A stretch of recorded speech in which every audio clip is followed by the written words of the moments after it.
Alrighty, welcome to This Week in Downhill. Yeah, if you haven't been following these videos, it's just a weekly-ish video I've been trying to do, sort of a news-style theme, covering different things that have happened in the downhill skateboarding community worldwide. Yeah, everything I talk about, I'll have a link to below so you can check out any information you want, like to dive deeper into those topics or whatnot.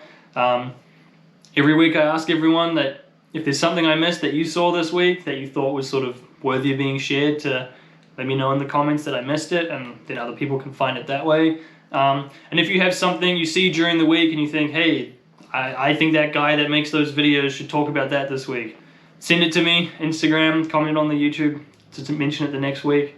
Always happy to do that. It makes it easier for me to find stuff to talk about. But yeah, let's get into it. Starting with skate videos. The one that I wanted to talk about this week was Mitch Thompson posted an edit of his Euro Tour. So it's just like a bunch of different clips from a bunch of different roads those guys skated in Euro Tour this year.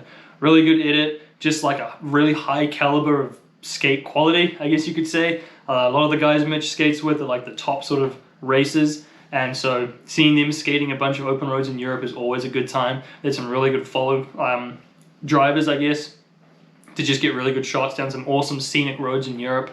Yeah, just a really high quality, really enjoyable edit. Elliot from back in New Zealand had a little cameo in there, which was cool to see. One of the homies making on one of these sort of big, cool edits that's out there. So yeah, check that one out if you're interested in seeing what the guys get up to when they're skating in Europe. The other video I wanted to mention is a video that hasn't come out yet, but Couchman is going to be released on Friday. That's going to be on Friday at 9 p.m. Eastern Standard Time. I guess it's like a full documentary movie type thing that's made by Kayvon. Kayvon is a skater who runs the channel Red Dirt Motion. He makes really high quality edits, really good follow runs, just really high quality content that he puts together for downhill skateboarding.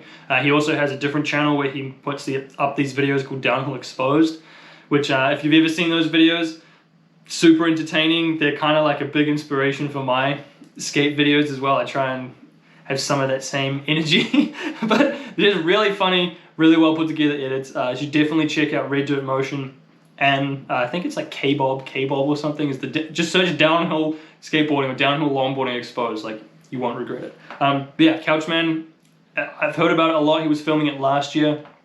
I think it's at least all around America. It may be including footage from overseas. I'm not sure. It's got a lot of hype behind it. It should be really, really good watch. So if you've got nothing else on Friday, chuck that on YouTube at Red Dirt Motion and watch the Couchman video. I thought I might as well just briefly mention that I did put out the review for the Powell Pasters. In last week's episode of TWID, I mentioned that Powell is coming out with another batch of those soon, so I put together my review of those kind of quickly. So if you did want to know more about the Powell Pasters, that review is now up.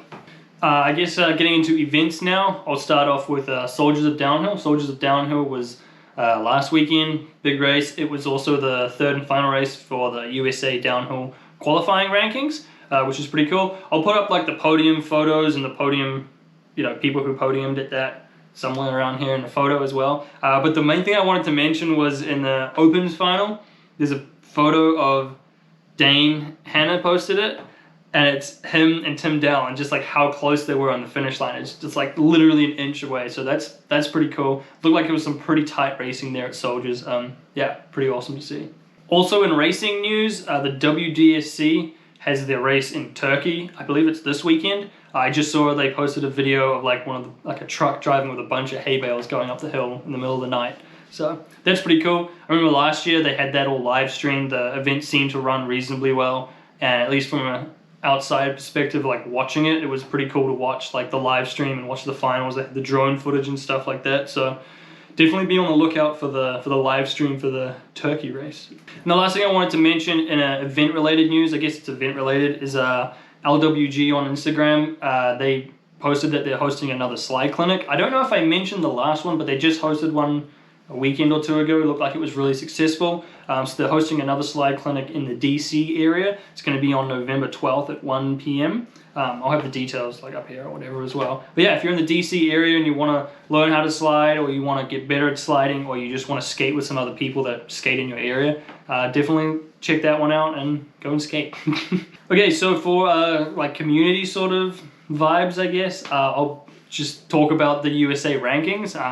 Obviously, I already mentioned Soldiers was the last qualifier, so now we have the official rankings for the USA team, I guess. They did say on the Instagram that they haven't finalized details with like the World Skate Games, so they don't know the team size, so they're not going to formally announce the teams until they have all the information they need, but the rankings are out so you can kind of have an idea of who was going to be on it. For reference, the last World Skate Games in Argentina, each country had 6 members of each team. So the top 6 basically went through, or should be going through to be on the USA teams. But yeah, I'll just have like the ranking photos up here while I'm talking about that. You can kind of look at the rankings, and you can always, like I said, check out the link and go read up more about the USA rankings. I think they didn't just do like the top people, everyone who entered any of the 3 races, which was Knox Mountain in Canada, Maryhill, and Soldiers. If you entered any of those as a racer, you have an official ranking, whether, it doesn't matter where you placed, any placing got a point. So it's pretty cool to see. Even if you just race for fun, you can kind of go and see where you ranked in the USA officially. So yeah, you can go and check that out. I'll just have the top ones here for now, but you can go and look into it and see where you were, or see where your friend was, or something like that. But yeah.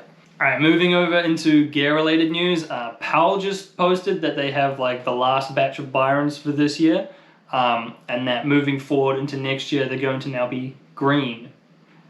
Interesting, but yeah, so Byrons are going to be green as of 2024, so cool, okay, green Byrons. And the other thing, it's not really a huge deal, but maybe it is for some people, Blood Orange and also Caliber just posted that they're now going to offer international shipping from their own websites.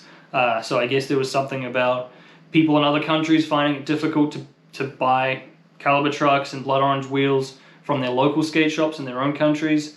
So now you can just order direct from Blood Orange and they'll ship internationally. So, I mean, it probably costs a little bit more than if you got it from a local store, but then at least you can get that gear, I guess. I don't know if that's really a huge deal. Maybe you're one of the people who's been wanting to buy some Blood Orange wheels and you just can't get them, and now you can, so that's cool. But yeah. So yeah, that was this week in downhill. Like I said at the start, let me know if I missed anything. Chuck it in the comments below if there's anything you think is worth talking about next week. Also, put down the comments below if you see something during the week and you think I should include it. Feel free to hit me up on Instagram, probably the best place to reach me, or you could always comment on one of these videos. But yeah, thanks for watching.